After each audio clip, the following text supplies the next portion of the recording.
Yeah,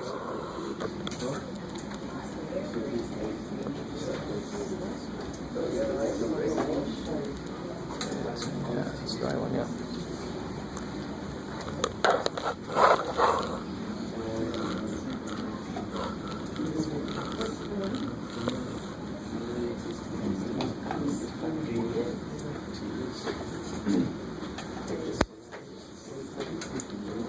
This first one shouldn't be too evil, right? So yeah, number 18. So when you're doing your homework and on a test or something, if I ask you to use the tables, make sure you write down the form. So form 18. So form 18 says interval du over u squared plus a squared.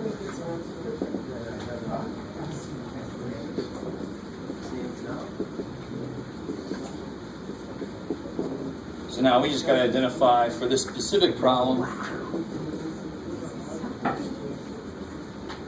Of course, what's a? 3. Or actually, a squared is 9, so even better. So a is 3. And then, do I have to do any u sub or anything? So, why wouldn't you just use a trig sub? Because it's easier to use a table. No, but obviously you have to understand the methods to integrate. After you learn integration, you understand the methods and all that. When you get out into the real world, you're doing engineering, or you're doing, actually we're going to look at several examples of uses of what we're going to learn today, something called Simpsons Rule. And you're in engineering, or you're in cardiac, theoretical cardiac kind of stuff where you're talking about the volume flow of blood through arteries and such. Or you're a surveyor, and you're trying to estimate the volume of land that you're looking at. Then you want to get to the form quicker, right? So then you have these tables to help you. If you can identify the form, and if you can use correct stuff to make it look like that, then you go straight there.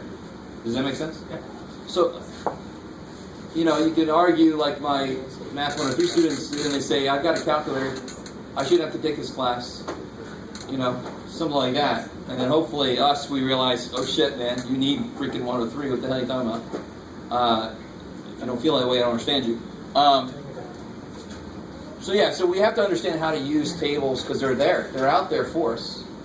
But obviously you have to know how to do the actual processes. Do I have to use u sub to make it look like this? No, because my u is just my x here, right? If this would have said 4x squared, I would have had to first say u is 2x. Does that make sense? I have to make it look like this. It already looks like that. U is x. So I got my u is x. So I can just get straight to the point here. Now the 3 there is going to be 3 times this. So it'll be 3 over 3. Cool. Inverse secant. U over 3. What's u? X over 3. Cool. Times 3. So there's, huh? Over here it times 3 too. Isn't it? Where? Sorry. Oh no, never mind. And so these cancel, so you just get that. So you're right. If you did trig sub, what sub would you use here? Secant. And that makes sense that you end up with an inverse secant there, right? When you integrate this, you somehow get interval of d theta, so you get theta, and theta would be inverse secant. Yes? So on the test, or is our force going to be given, or yeah. No, oh God, no. Holy shit. Sorry. My God. At that point, what's the point? You're all just like monster, like calculus computers just walking around, and I can just, hey, you're in my class, what's this? Okay, good. No, I'm not going to do that to you. Yeah. Do you just want us to write down like number 18, or do you want us to write out what it actually is on the paper? I would highly suggest you write this for yourself and for me, because you could say something here but mean something else and use a different form, right? So if you write the number and you write this to help you out, to keep yourself on track, is it really in that form already or not? Yeah. Well, right. I don't know how to circle that more, but if I take that 3 out, this integral is this, right? So it'll be 1 over 3, but the whole thing, of course, is multiplied by 3. Yeah. Sorry, I didn't mean that. Yes, I did. Okay, so any constants in there, you just have to take them out of the way for the minute, replace it, just leave them on the outside. That's actually sort of the biggest mistake I get from people that kind of, you either get this or you don't, really. The people that get it, the biggest mistake is you forget the constants that are in there in the first place. All right, let's move to the next guy here. Let's see. This will help out those of you with the textbook. 49. So they got a suggestion for 49. Let's see. Oh no, I changed it to like tangent. All right. This is looking too easy. What's the Yeah, catch? the second one. I was thinking Is it 49? I think yeah. Okay. That's fine. Cool. So now you just got to look for what A and B are. Well, we'll see. I mean, that's just the second problem.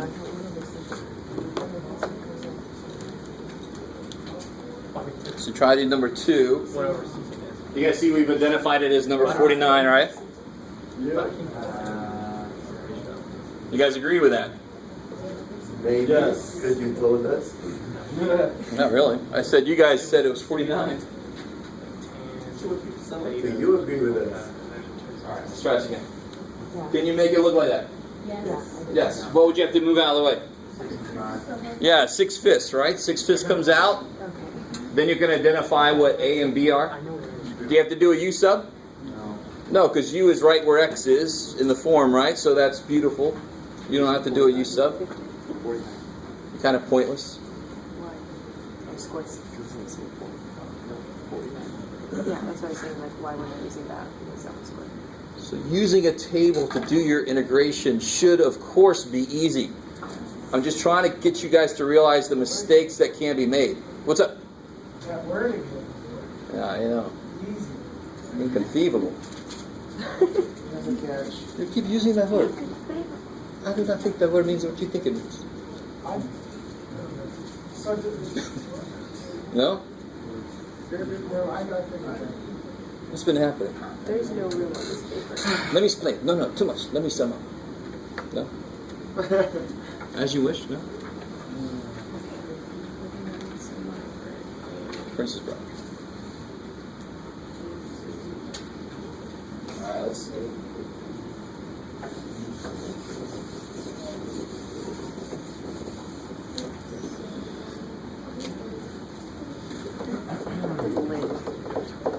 Put you at. There you go. Back to algebra. So is that all we're doing, just finding the form and then putting it towards our question, or? Yeah? So let's see, we got Form 49 says this here is 5. Yeah. 5x, sorry. 5x. Sure. I don't know. It's whatever that's. No. Oh. So here, guys, if you take out the 6/5, Told you.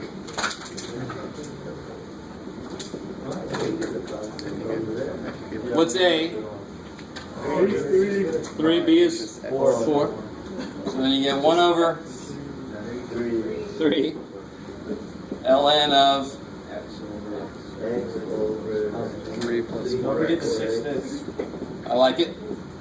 And then you make sure that you get whatever's out there. You get 2 over 5. 2/5 ln. So that's going to be 2 over 5. And that. Oh, and the 6/5. Yeah, so the 6/5. So when you write down your answer from the form, just make sure you gather whatever you had to take out here out there. Yeah. So, are the mistakes people using the wrong forms? Yeah, sure. People pick the wrong form, and it's not hard to pick the wrong form. Here, these are pretty straightforward though, but like there's a minus instead of a plus, or they think the A is the X when the A is the constant, right? And some of them are just, your eyes are crossed and you pick the wrong one.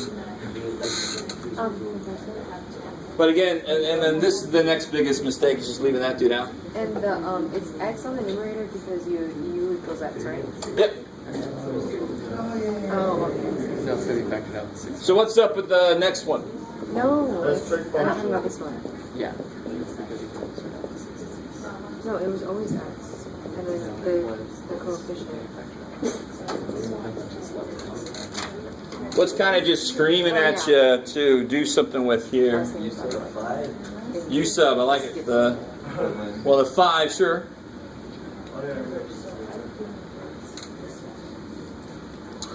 Oh, where are you? There you go. You know how we thought it was 5X? Because we thought U was 5X. U is just X. So what are you going to let U be? What's the form? 89. 89, yeah. Because it's trying to just be an inverse tangent of something. If you let U equal what? Yeah, the thing that's on the inside. Du is? Times 3. Cool. So du is just 1 over x. And so you move the 1/5 out of the way, you get integral, there's 1 over x, there's du. You get inverse tangent of u. Cool.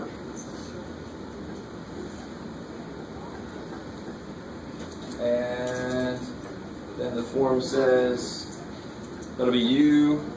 And what's u? Yeah, ln 3x. Oh, where'd you go? Inverse tangent of ln 3x.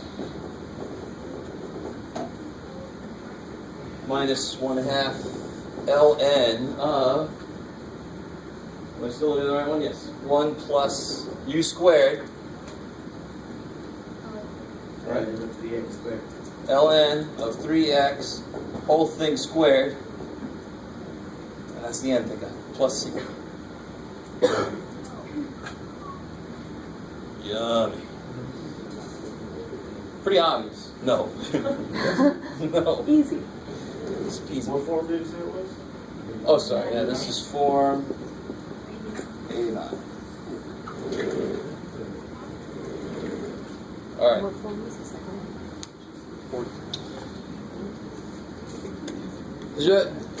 They don't get that much more crazy in the homework. You just have to be careful with what U sub to choose.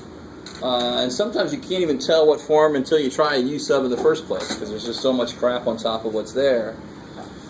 Do the U sub, you can see it. So here, if you're looking for arctangent over U, you're not going to find it. Is it in there? I'd be surprised if it was. Sort of is if you let n be -1, but that won't work here. Too bad. So you're a little crazy. So you want to try to do a U sub first, maybe, if you can't quite find what you're looking for. Okay. So any questions on? Allow 7/6 to be relatively simple. Just allow that to happen. I mean, the next layer that gets thrown on there is if there were limits, but then you just throw it into where you are. That should be the easy part. All right, so let's get into 7/7, and then we'll head out.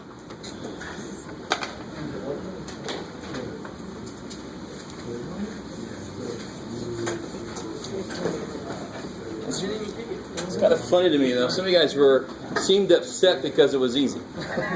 I'm like, what the hell can I do? I can't win. This is hard. This is easy. This is middle. Screw you, man. If it's easy, maybe we're doing something wrong. That's why. Oh, I see. I know that feeling. Yeah, that's kind of feeling like But 7/6, let it. You'd hope it'd be easy. It's what tables are for, is to make it easy, right? Okay. It's too easy. I know, you're looking at me like you're talking teacher talk right now. Is that what that is? Alright guys, so I want to remind you, do you remember a million years ago when you did Riemann sums? Yeah. What's the name of that? Alright. Left end point, right end point, do you remember these kind of things? And of course, I mean, if you look back, those were the nice things. You're doing freaking areas of rectangles. Come on. Jesus. So, just real quick, because these are all built off of this idea. You have some function going from A to B. You know, it's continuous on that interval. It actually doesn't have to be continuous, but we extend it later. And you break up this interval into n subintervals. Does this sound vaguely familiar? Yes. Is it 7 point? 7, 7. You seem it's like the basic of integrating. I know, but what we're doing now, and I want you to realize there's two reasons why we go back to this. This is where integration came from. So we know on a very fundamental level, this works because this is what we built integration on. So why the hell would we ever want to go back to something like this then? We got freaking intervals. Because, for example, can you do this? Can you integrate that? Yeah. If you can, you're better than me. I'll tell you right now. Show me. You cannot integrate that. The answer to that doesn't have a closed form. The answer to that would be an infinite sum of polynomial expressions. Deal with it. Right? So there's no way to integrate that. There's no way. You have to do it numerically. So this kind of thing was what this is for. If you want to be more precise, then you just break it up into more and more and more. To be exactly perfect, we made n infinite.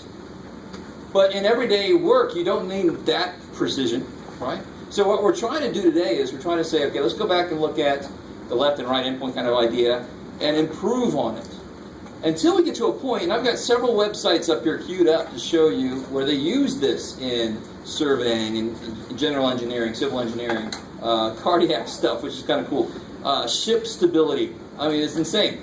The places that this is used, because it's a relatively simple thing. Oh, so one thing is there are integrals I can't do. I don't care how good you are with integration, you can't do it. It's theoretically impossible to do it without using some infinite sum, which itself is kind of like not really an answer, right? No, it's forever. Just go forever, and you'll get the answer. Oh, thanks. Thanks for that. You're very. And then secondly, sometimes you don't even have a freaking function. You just have a series of observations you've made.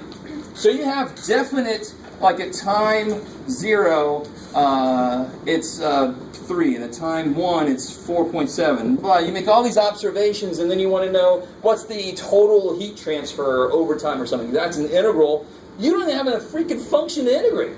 There's just no function. You need something that's based off of function values, which is exactly what this dude is, right? He's all about the function value at some ith place is going to be the height of that rectangle, right? And you just sum it up along there. So if all you know are observations, which are the values at certain times or something maybe, then you have to use this kind of a method.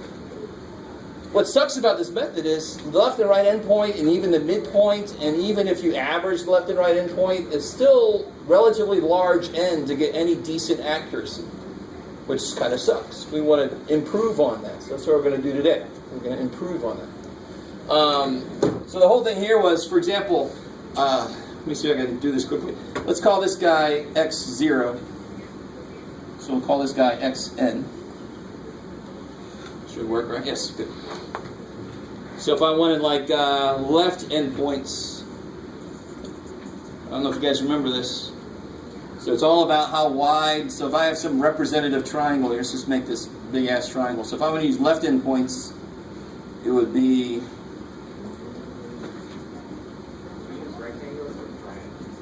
rectangles. Did I say triangle? Yeah. Yeah, I do that sometimes. So if I want to use left endpoints, that tells me the height of my rectangle. And the width of my rectangle will have to be what? Delta x, right? So then this really just becomes a sum of width times height, right? So delta x times f of, and we'll say xi here just in general. I don't know if you guys remember this. This is looking all familiar? Yeah. So let's be more specific with the left. So this is kind of like the general look of this. Just if this doesn't look familiar, then again, you got to go back and review this, I guess. But it should look familiar. You guys should have lived this for a little while in your Calc 1 classes. So the left endpoint, to be precise, would be delta x times f of x naught plus f of x1 plus up to what? From using left endpoints, the last rectangle I should make should be based off of xn minus 1. Wow. So it's really just summing up these areas of these rectangles.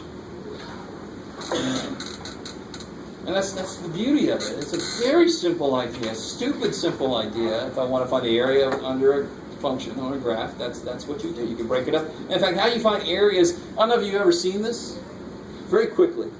If you didn't know what the area of a circle was, what you could do is you could cut up and open this up and rearrange it into a shape you know. I don't know if you guys have ever seen this. How far is this, if this is radius r? How far is this? Half of what? What's the whole thing around? 2 pi r. 2 pi r. So what's halfway? Pi r. You guys kind of with me? Stay with me. So all I did was chop some pizza slices out. Now can you imagine me just picking that up and opening it like this? So it looks like, I know, me too. So it looks like that. Now do the same thing at the bottom and fit it in. Now if you do it with small enough triangles, it becomes perfect. This is close enough. This is going to be how long? Pi r.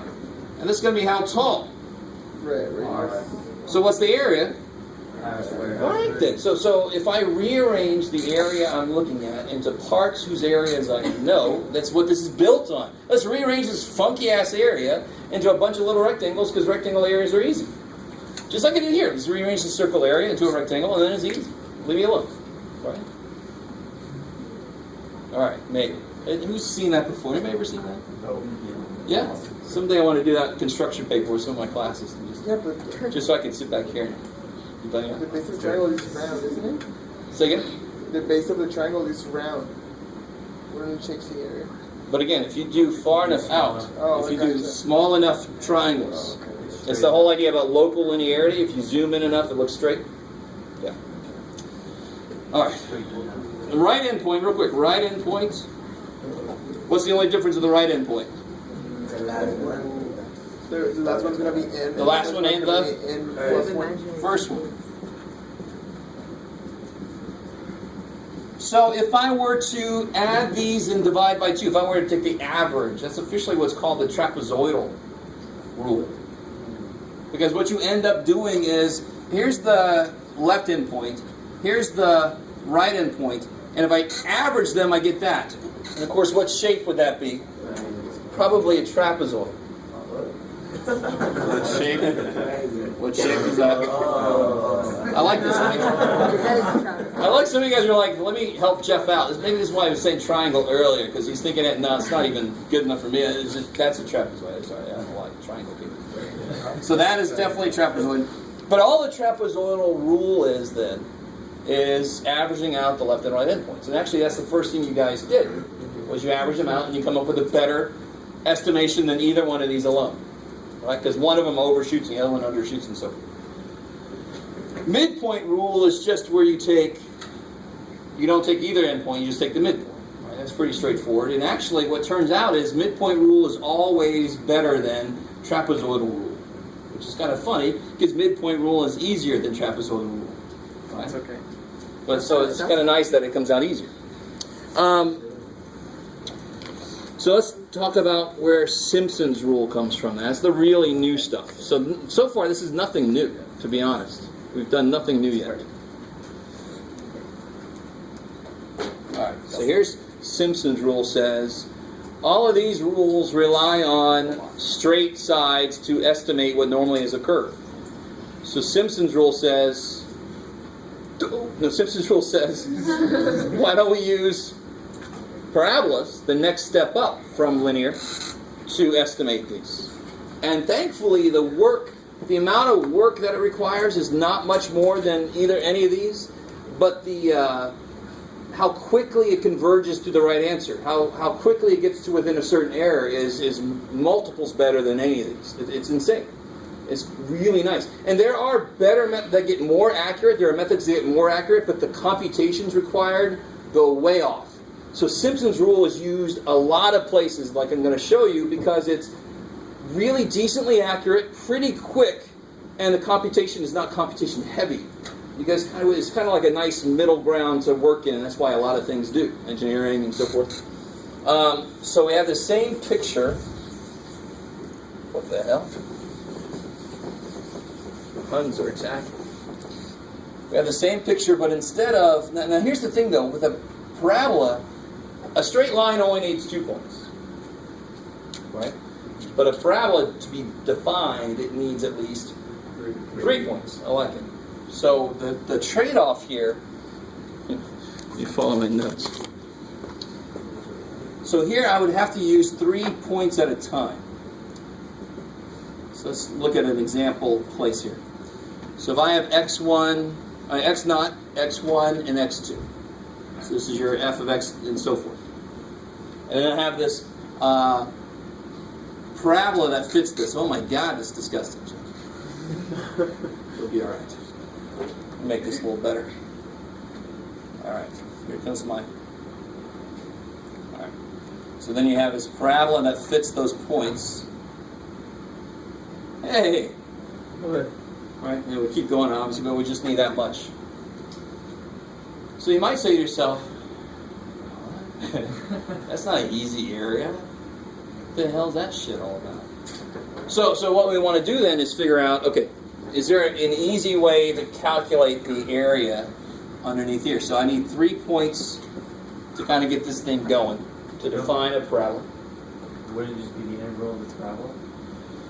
But we're trying to do this without integration because our function itself might not be integrable, or I don't have a function to integrate. So we always got to keep that in mind. We know integration pretty decently well now. So we're like, why the hell? We got to keep in your mind that most of the things that use this in everyday life are things that have observations, no functions. They just have height measurements or temperature measurements or something. That's all they got.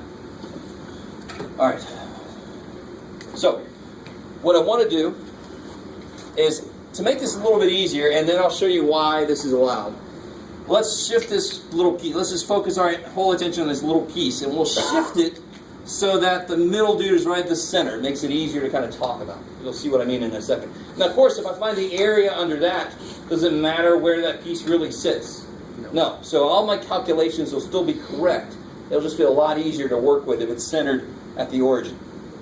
So let me draw this again. Let's kind of focus on this piece. Let me do the same thing right here. All right. So we'll say this is negative h. Go with me. It's like x naught, but it's h down. And we'll call this one. So this is x naught. This is x1. This is x2. How we know so far? Good? And then so, let's see, let me put that right there. This will be, what point is this? What's the output? We'll call it y naught. So this will be negative h, y naught. Is that cool? So the output of x naught should be y naught. That makes sense. Why not? And then this point, sorry, I was waiting for it. yeah, you knew it was coming because I'm just that kind of person. What point would that be? X1, Y1. Yeah, and actually x1 is 0. And this, of course, will be h, y2. I like it. All right, so we have our 3 kind of anchor points for our parabola set up. You with me? So there's our function is doing something underneath here, but our parabola will probably look something like that. It's got to fit through those 3 points. So for any set of 3 points given, not any, I've got to be careful. For 3 points given, it's possible to find a parabola that goes through all 3, a unique parabola. All right? If you find the 3 points straight across from each other, for example, there ain't no parabola that goes through them. You with me? So there are certain situations. Anyway, I think you guys are semi with me. So now let's do this. This next part is relatively simple. What does the function look like that we're talking about? Well, for this parabola, it's going to look something like ax squared plus bx plus c, right? Is it negative? Well, again, a is what? A constant, and it could be negative. In this case, you're right. It would be negative because it's facing down. And I'm going to integrate from what to get this little area? Negative h. Negative h to h. Kick ass. Look at that, all right. Now, here's something that's important that kind of gets glossed over a lot of times, and it's the idea of odd versus even functions. There's something very interesting about odd versus even functions with their integrals. So if I was trying to integrate cosine, and what kind of function is cosine? Odd. Even, because, and remember, even, I remember, is x squared. Why do we call even functions even? Because it's like an even degree polynomial, x squared. What's the basic idea of x squared? It's the same on both sides. The reflective surface is on the y-axis. You with me?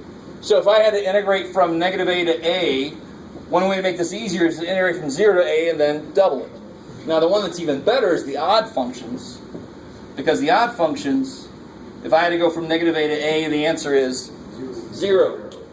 So what's true about this? What kind of function is it? Well, what's the power? Power of 1. So that is a what kind of function? Even better, based on what we just talked about. Odd. It's odd. So the integral from negative h to h of that will be Nothing. 0. So screw him. You with me so far? Let me stop right there for a second. Now remember, what's happening right now?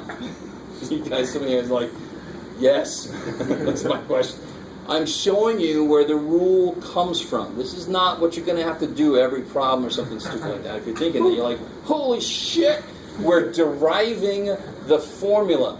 Once we've deriven the formula, once we have derived the formula, sorry, I wanted to make up my own word, then we're just going to have to use it directly.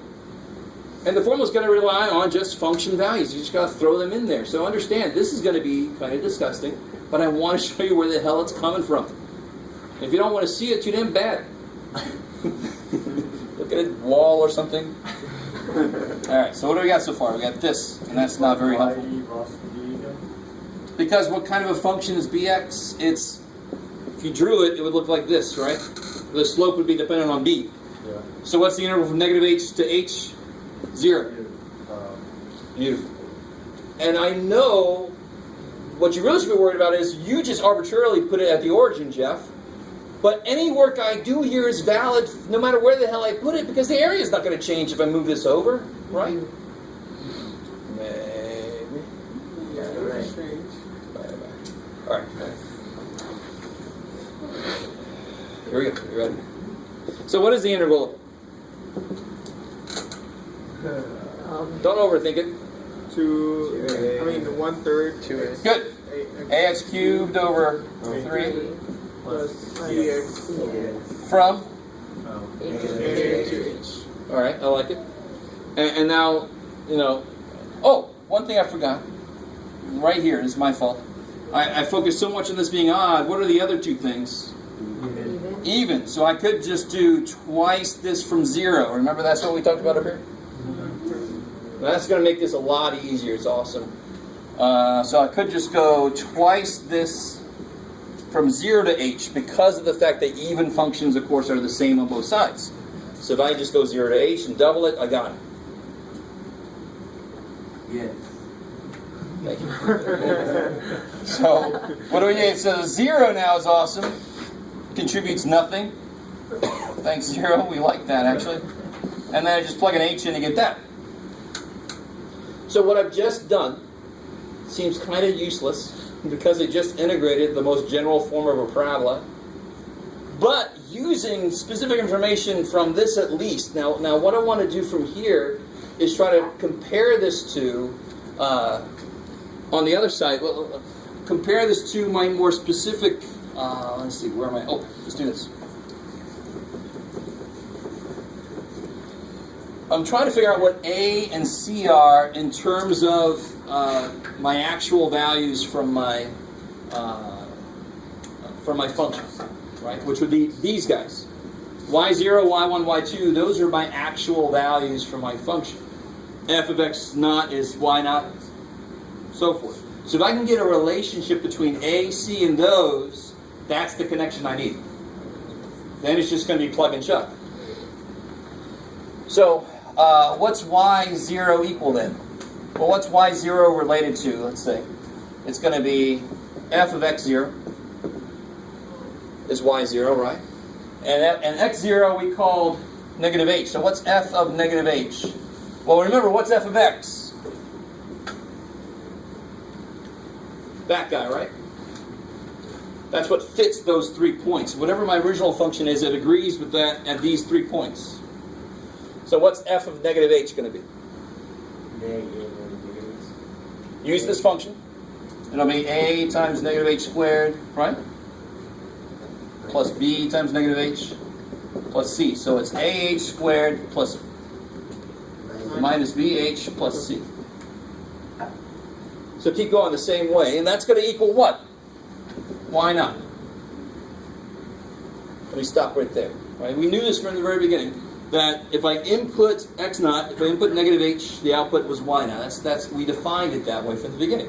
And it's just true. Whatever function I have, that's the values that I see. Yeah. Why do you have the BH down there? Because what's the function itself? This is when I was integrating it. The integral of bx is going to go away. But the actual function of But the function is this. This is the function. Good. That's a good question, though. Oh, yeah. So this is when we were integrating it, and we were integrating it using the most general form of the function. But now I want to go back. I could have done it the other way around, but I won't. I want to go back and investigate, well, how do these relate to A and C? Because A and C are too general. I want to know exactly how they relate to whatever I see in my function. So if they give me a function to integrate, how can I relate it back? So what do we got here? Let's see. What's f of 0? That'll be f of x1, right? What's f of 0? C. And that's y1. And what's f of x2? That'll be f of h. It's basically the same as this except plus bh. And that's y2. All right, let's stop there for a second. I'm going through this a little quickly because you never have to do this again yourself. But I do want you to see where this kind of comes from.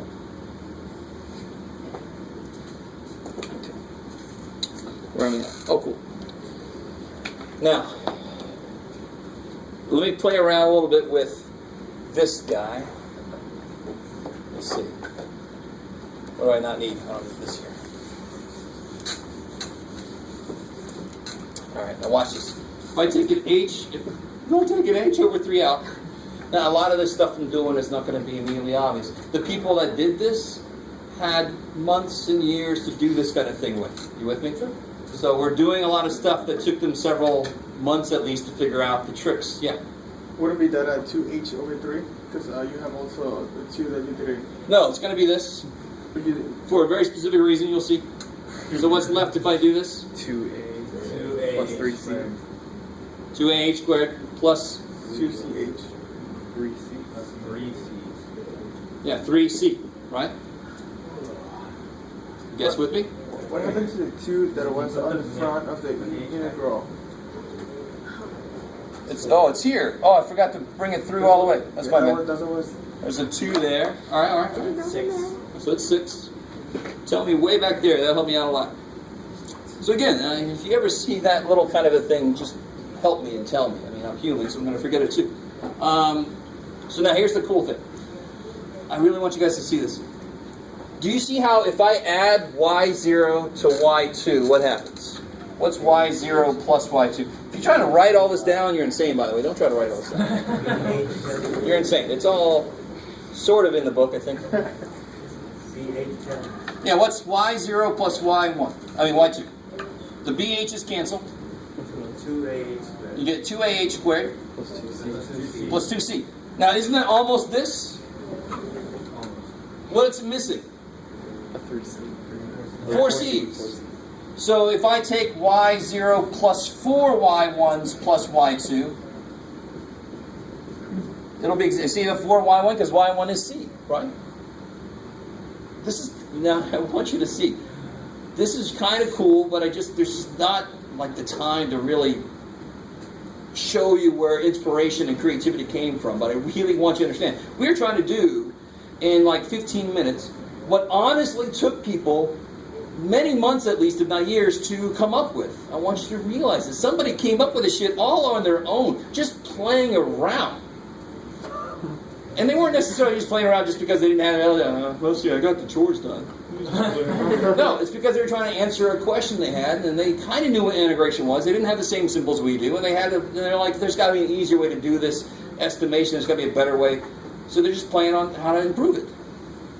So it's not immediately obvious why, but I'm desperately trying to get you to understand that when we did this, if I can connect A and C like we just did, to our original function values.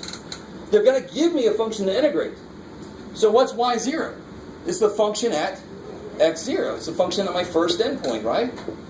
So I know what that is. They're going to give me the function. So if I can, and this is the integral of that little parabolic piece. So we just mesh them together. If they give me a function, I know what the answer is for some parabolic piece. This is what I want to actually throw in there. It's a different voice. All right. So what we get, so this area, this is the area. That area then is equal to, and remember, what did we just figure out that was? That stuff. So it's h over 3 times y0 plus 4y1 plus y2. So that's what that little one piece was.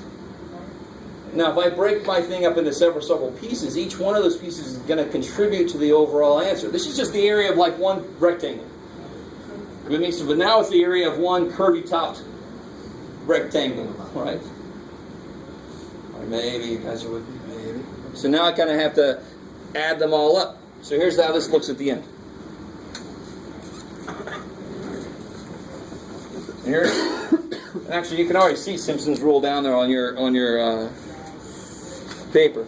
So if I have the integral a to b of some function, it's delta x over 3, and you can see that from this h over 3 thing.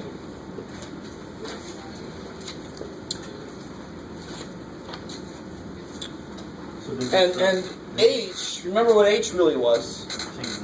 Yeah, so that's why we put the delta x in there, just to be more used to this kind of idea. What was delta x again in general? Do you guys remember? Yeah, b minus a. Good, beautiful. That's the width of your rectangles, right? Depends on how many rectangles you want to use. And now here's where it gets a little bit weird.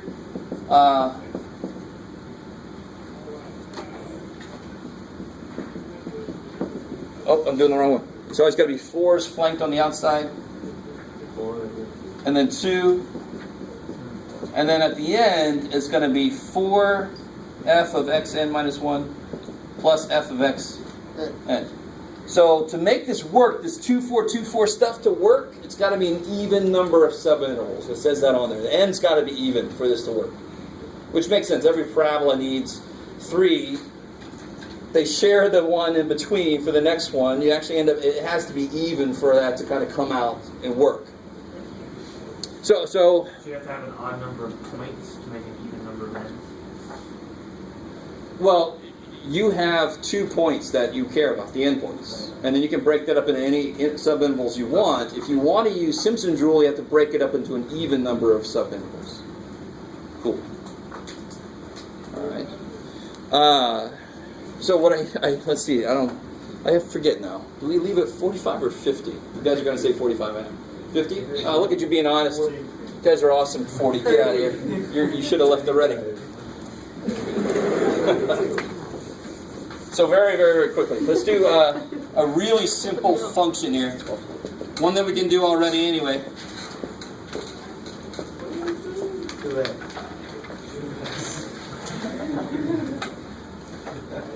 I wanted to show you that, but really quickly too.